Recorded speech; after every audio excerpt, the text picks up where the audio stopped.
hello friends आसी जाइए green signal jetty बा एटी पाई जूनियर टीचर बा असिस्टेंट टीचर पाई ग्रीन सिग्नल आसी जाइए निश्चित भाव में आपण मैंने देखिपे कि ओटीईटी रो नोटिफिकेशनटा आसी जाइए एटा गोटे ग्रीन सिग्नल दौची कि माने आग को बहुत शीघ्र जेटी बा एटी आसीबो जूनियर टीचर बा असिस्टेंट टीचर आसीबो निश्चित भाव में कारण रेगुलाराइजेशन प्रोसेस भी रिसेंटली सरी सारी माने कौन सी प्रकार पूरा रास्ताटा क्लीन अच्छी आपण मैंने प्रिपेयर रे थांतु निश्चित भाव में आगको बहुत शीघ्र जेटी आसीबो बा असिस्टेंट टीचरटा आसीबो तो ओटीईटी जो मैंने एससीबीसी कैटेगोरी रो एससी किंबा एसटी कैटेगोरी रो अछंती जो मैंने 75 मार्क रे पास करिसंती से माने निश्चित भाव में आउ थरे पुणी थरे माने ओटीईटी एप्लाई करिवार कथा बिलो 90 जो मैंने अछंती है से माने निश्चित भाव में पुणी थरे ओटीईटी एप्लाई करवा कथा कारण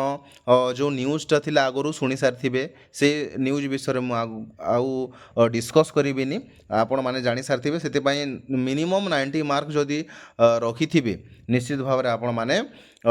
किछि भी टेंशन रहिबो नाही आपण माने यूआर कैटेगरी रे जाई पारिबे नचेत जाई पारिबेनी सेति निश्चित भाव में जो मानकर 75 बिलो 90 अच्छी से माने पुणी थरे एप्लाई कर दिंतु एससी एसटी एससीबीसी ठीक अच्छे तेज ओटीईटीटा केबे ठारू स्टार्ट हेबो ऑनलाइनटा ऑनलाइन लिंकटा केबे ठारू अवेलेबल हेबो साइट रे 26/3 रु स्टार्ट हेबो केबे पर्यंत 9/4 पर्यंत ठीक अच्छे एग्जाम केबे हबो एग्जाम हबो 29/5 रे माने आमर मे 29 रे एग्जामटा हबो एवं एडमिट कार्ड केबे अवेलेबल हबो एडमिट कार्डटा 15/5 रे आपण माने पाई जिबे तेबे निश्चित भाव में प्रिपेयरटा